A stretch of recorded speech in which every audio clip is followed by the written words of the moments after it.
The NYPD says crime is down across the city, but our investigative team found police pursuits are actually up. Yeah, we touched on this a bit this morning. Some city leaders worry the damage caused when crashes occur is costing the city a ton of money. Investigative reporter Kristen Thorne back again to explain. I watched this morning and I'm eager to hear more information. Yes. This is crazy. Well, it all started because I was looking at another story that then led me to this story because I got very curious about the pursuit numbers. So here's what we found. We took a look at the NYPD's reporting numbers and found there were nearly 8 times more police pursuits in 2023 compared to the year prior.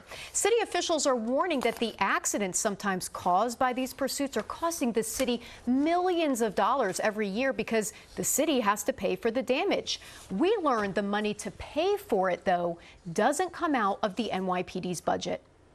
Across every single borough in New York City, we found a huge uptick in pursuits involving NYPD vehicles throughout the last year. According to the NYPD, the department conducted 214 pursuits in 2022. That number skyrocketed to 1,593 in 2023. That's an increase of more than 644%.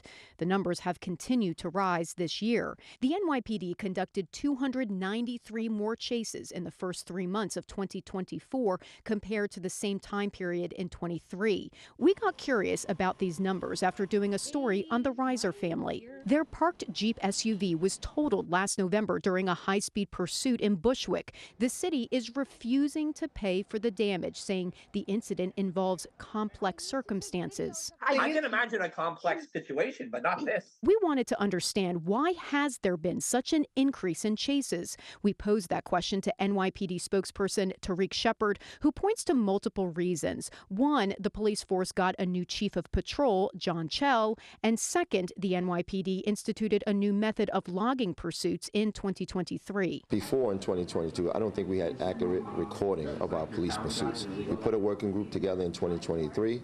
We had Chief Shell also talk to his patrol officers about the fact that we need to track this more accurately, and so we have better reporting now. But Shepard says it's not just that. Mayor Eric Adams has been clear. He wants the NYPD going after quality of life violations. People thinking they can take off on us, those days are over. But is it coming at a cost to the city taxpayer? According to the New York City Comptroller's Office, the office which oversees the city's financial settlements, the NYPD received 176 more crash claims in fiscal year 23 compared to 22.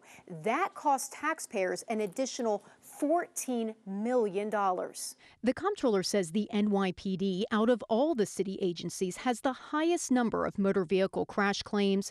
To be fair, however, the comptroller says motor vehicle settlements across all city agencies, sanitation, FDNY, and parks, are up 23% from last fiscal year and cost taxpayers more than $173 million. But the agencies that are responsible for the harms that are being settled bear no responsibility on their budgets for those payments. If you put the claims responsibility on the books of the agencies, then you'll get commissioners involved in saying, how could we have fewer crashes? I'll leave the numbers and the politics up to them. We have to keep people safe. So which borough has the largest increase in pursuits if you compare the first few months of this year to 23? It's Queens, with 49 pursuits up to 174. That's an increase of more than 255%. Brooklyn was not far behind. We asked for an interview with the NYPD PBA to discuss the increase in pursuits. PBA head Patrick Hendry said in a statement to us that police officers know that vehicle pursuits come with risks to their own safety and careers if something goes wrong. He said NYPD supervisors should be adhering to a standard when directing these pursuits that does not needlessly put cops or the public at risk. So Lots Queens, to observe there. that was the answer to the question. Queens, Brooklyn, Manhattan, the only borough that went down. Everybody else went up. Manhattan went down.